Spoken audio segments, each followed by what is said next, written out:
Hello, good morning to all of you. How are you? I hope you are fine. मैं अनंत कुमार आपको mathematics के revision topic में जो कि टॉपिक चल रहा था डिटर्मिनेंट, इससे पहले हमने इसके बेसिक से कुछ गुणधर्मों के बारे में बताया था और उसके सारे प्रॉपर्टीज को डिस्कस भी किया था। उसके बाद कुछ एक दो क्वेश्चन भी डिस्कस किए थे इसके पहले वाले रिवीजन वीडियो में, और आज उसी को कंटिन्यू करते हुए उसके कुछ और प्रॉब्लम सॉल्व करेंगे। तो आप लोग इसे ध्यान से देखेंगे, जो कि आपके एग्जाम की दृष्टि से बहुत ही इम्पॉर्टेंट वीडियोज हैं। इनको आप ज़रूर से ज़रूर देखें।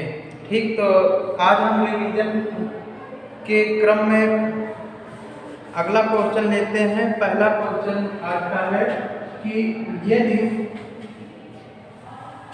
x, 2 ये डिटर्मिनेंट है, ठीक सारणी का है, और 18x बराबर 6 2 18 6 2 18 6 है, तो x का मान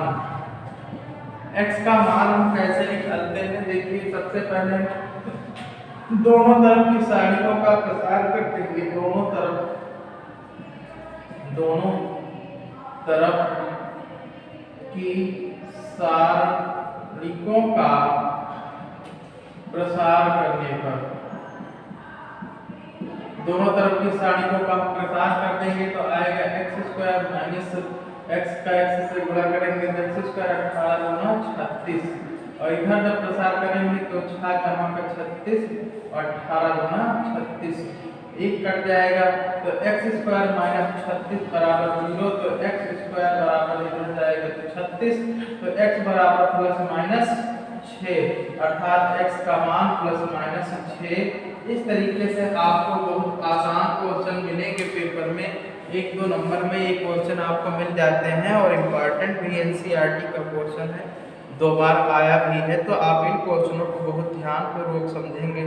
इसी क्रम में एक क्वेश्चन है कि यदि कोई एक सारणिक है, तो एक 3x3 कोटि का आव्यूह है, तो के a का मान क्या होगा? ठीक, कहने का मतलब है कि हमारे पास अगर कोई आव्यूह दिया गया है, हमने बताया था, यहीं से क्लियर भी हो जाएगा कि आव्यूह में अगर कोई अदिश राशि गुणा करते हैं तो वो आव्यूह के अंदर के सभी अवयवों के साथ गुणा किया जाता है। जबकि सारणिक में अगर हम किसी स्केलर यानी कि अचर राशि का गुणा करते हैं तो या तो एक पंक्ति में फिर या एक स्तंभ में गुणा करते हैं, पूरे अवयवों में सारणिक के गुणा नहीं होता है। तो इस प्रकार से ये क्वेश्चन कहता है कि यदि ए एक आव्यूह है, 3x3 कोटि का आव्यूह है, तो हम मान लेते हैं कोई 3x3 कोटि का आव्यूह मान लेते हैं, कोई मान लो 1 2 3 4 5 6, या फिर अवयव मान लीजिए ऐसे अलजेब्रिक कांस्टेंट के फॉर्म में, जैसे कि a1 a2 a3 b1 b2 b3 और c1 c2 c3 हमने मान लिया। कहने का मतलब अगर कोई आव्यूह है 3x3 ऑर्डर का कोई आव्यूह है, तो के ए क्या हो जाएगा? यहाँ पर के से गुणा जब करेंगे तो आव्यूह में गुणा हो जाएगा, आव्यूह के अंदर जब गुणा होगा तो ये सारे अवयवों में गुणा होगा जाकर के, ये आव्यूह की विशेषता होती है। और अगर सारणिक में किए होते तो हो जाता कितना? ये सबके सारणिक में किसी एक पंक्ति या एक स्तंभ में होता जाकर के, a1 के a2 के a3 के b1 के b2 के b3 के c1 के c2 और के c3।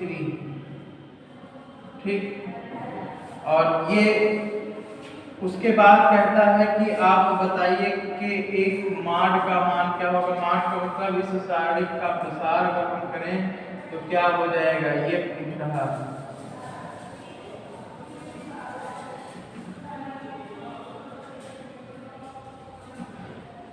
KB3, KC3, KC4 और KC5। इस तरीके से हम अगर इस सारणी का प्रसार करना चाहें तो सबसे पहले यहाँ से हम उभय लिस्ट ले लेते हैं। उभय लिस्ट पहली पंक्ति से K है, दूसरी पंक्ति से K है और तीसरी पंक्ति से भी K है और बचेगा अंदर कितना A1 A2 A3 और ये हो जाएगा B1 B2 B3 C1 C2 C3। इस प्रकार से हम कह सकते हैं एक के क्यूब k की पावर 3 और एक इसका मान है माड a का मान है।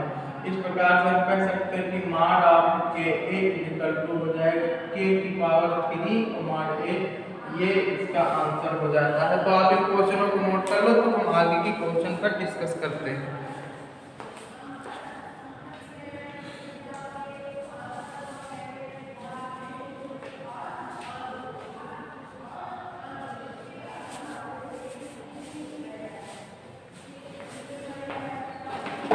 नेक्स्ट क्वेश्चन पर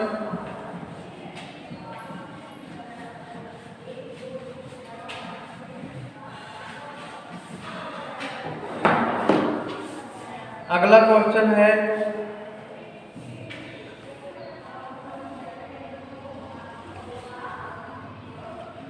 नेक्स्ट क्वेश्चन है कि एक त्रिभुज का क्षेत्रफल 9 वर्ग इकाई है जिसके शीर्ष 3 -0 0 -3 और 0 k है, तो k का मान ज्ञात कीजिए। त्रिभुज का क्षेत्रफल दिया गया है। नेक्स्ट क्वेश्चन है तीसरा, त्रिभुज का क्षेत्रफल हमको दिया गया है कितना 9 वर्ग इकाई।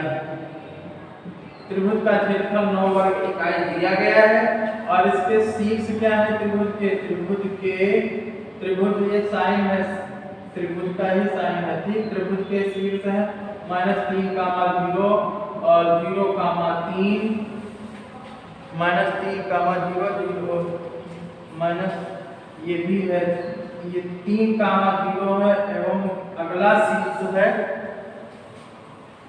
0 k।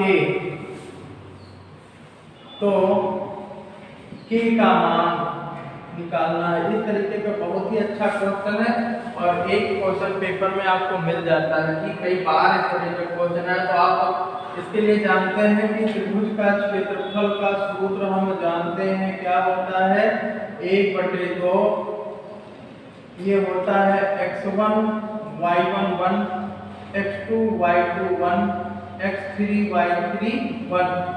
ये होता है त्रिभुज का क्षेत्रफल और त्रिभुज का क्षेत्रफल इसने पहले ही दे दिया है 9 बराबर 1/2 x1 ये y1 है, x2 y2 x3 y3 है, ठीक। तो x1 का मान -3 y1 का मान 0 1 उसके बाद 3 0 1 उसके बाद 0 k 1, ठीक। इस 2 को हम इधर भेज देंगे तो हमारे पास आ जाएगा -3 0 1 3 0 0 k 1 1 बराबर 9 दूनी 18 हो जाएगा, ठीक। अब हम इस सारणी का प्रसार कर देते हैं और प्रसार करने के बाद हमें k के फॉर्म में एक इक्वेशन मिलेगी।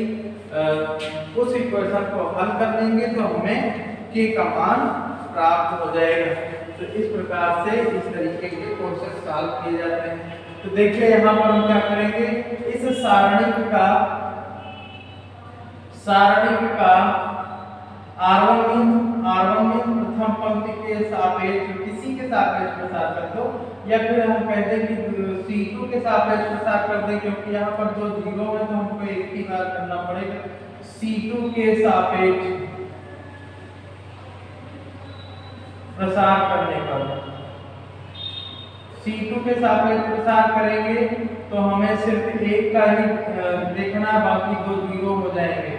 जहां पर जिस पंक्ति या स्तंभ में ज्यादा से ज्यादा 0 हो उसी के सापेक्ष प्रसार करने से आपको कैलकुलेशन कम करना पड़ेगा, ठीक। तो यहाँ पर हम C2 के सापेक्ष प्रसार करेंगे तो प्रथम द्वितीय 0 अर्थात +k और +k का मतलब इस पंक्ति में है और इस स्तंभ इस पंक्ति में है और इस स्तंभ में, अर्थात पाएंगे -3 और -3 मिला के हो जाएगा -3 -3 और -3 और इक्वल टू 18 और माइनस माइनस कितना हो गया, -3 मिला के -6 के बराबर 18, तो 6 3 18, तो k का मान -3 आ जाता है। इस प्रकार से हम k का मान प्राप्त कर लेते हैं। ठीक, तो k का मान कितना आ गया, -3 आ गया। k का मान -3 हमें मिल जाएगा। ठीक, तो अगला क्वेश्चन है, देखते हैं।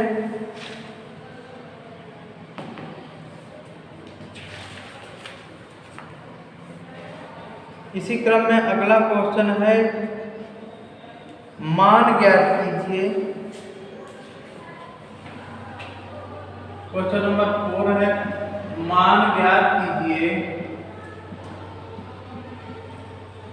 कि सारणी हमको दी गई है, कितनी है, x² - x + 1 और x + 1 और ये है x - 1 और x + 1 है। इसका हमें मान निकालना है। तो आप मान अगर कहता है निकालने के लिए, तो इसका मतलब आप समझ लीजिए कि सीधा इस सारणी का प्रसार करना है। आप प्रसार कर दो, बस इसका मान प्राप्त हो जाएगा। ठीक, तो इसका प्रसार करेंगे तो x² - x + 1 और इसके साथ होगा तो x + 1 और इसका जब गुणा करेंगे तो माइनस बीच में आ जाता है, x - 1 और x + 1। अब हम इसका इसे आगे लिख लें तो कोई प्रॉब्लम नहीं होनी चाहिए।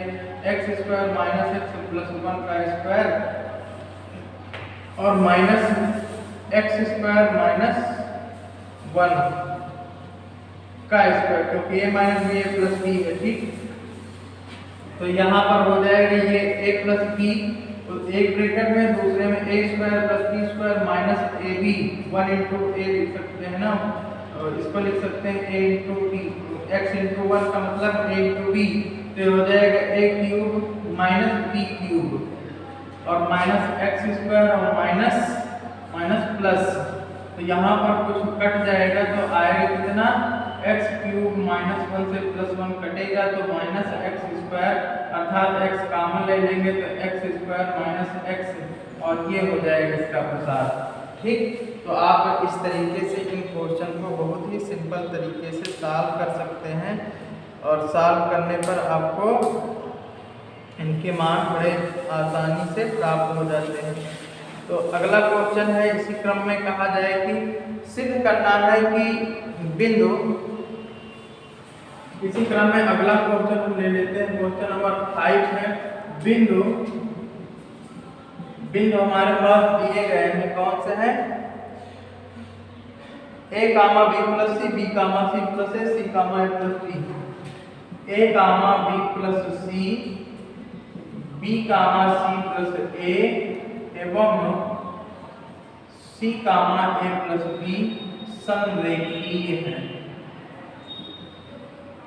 ये सिद्ध करना है आपको। संरेखीय है तो हमने संरेखीय के लिए हम आपको कल बताए थे कंडीशन, बिंदु संरेखीय होंगे यदि, संरेखीय कब होंगे, x1 y1 1, x2 y2 1, x3 y3 1 का मान क्या आ जाए, 0 आ जाए।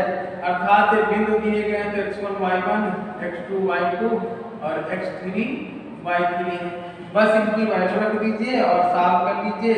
आ जाना चाहिए a b + c और ये हो जाएगा 1, ये हो जाएगा कितना, b c + a 1 और c a + b 1 और इक्वल टू 0 हमें लाना है।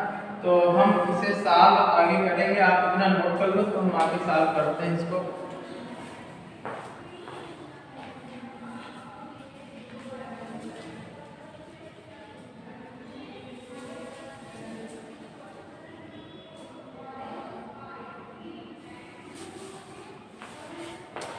चलिए देखते हैं, इसको आगे सॉल्व करते हैं।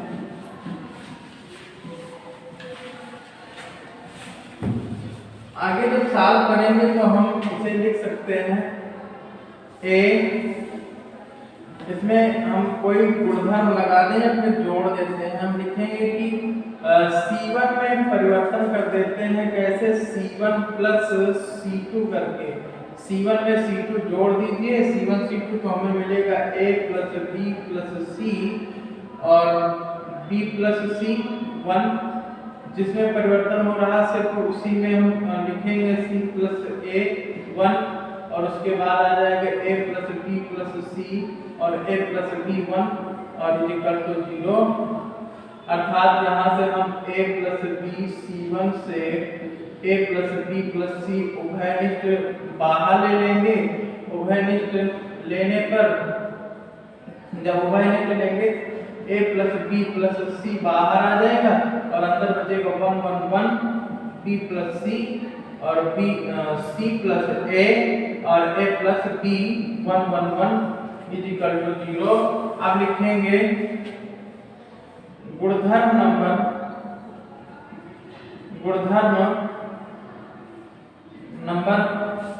2 है।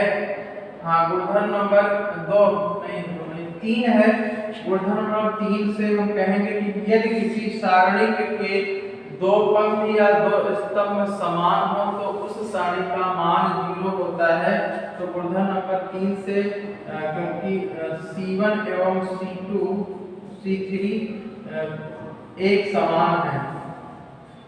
समान है, अतः A plus B plus C is equal to 0, इसका मान 0 हो जाएगा बराबर 0, तो 0 बराबर 0 आ जाएगा। अतः हम कह सकते हैं कि तीनों बिंदु संरेख हैं। ये हमको सिद्ध करना था। तो इस तरीके से हम इन क्वेश्चनों को बहुत ही सिंपल तरीके से सॉल्व कर लेते हैं। तो बाकी के क्वेश्चन आप ऐसे ही सॉल्व करते रहेंगे और जो क्वेश्चन आपको नहीं आता है ग्रुप के माध्यम से आप उनसे पूछ सकते हैं। 11 से 12 समय है पूछने का। तब तक के लिए आप लोग इस क्वेश्चनों को घर पे होमवर्क में इसी चैप्टर को लगाते रहिए और जो क्वेश्चन आए उनसे पूछिए। तब तक के लिए धन्यवाद। ओके।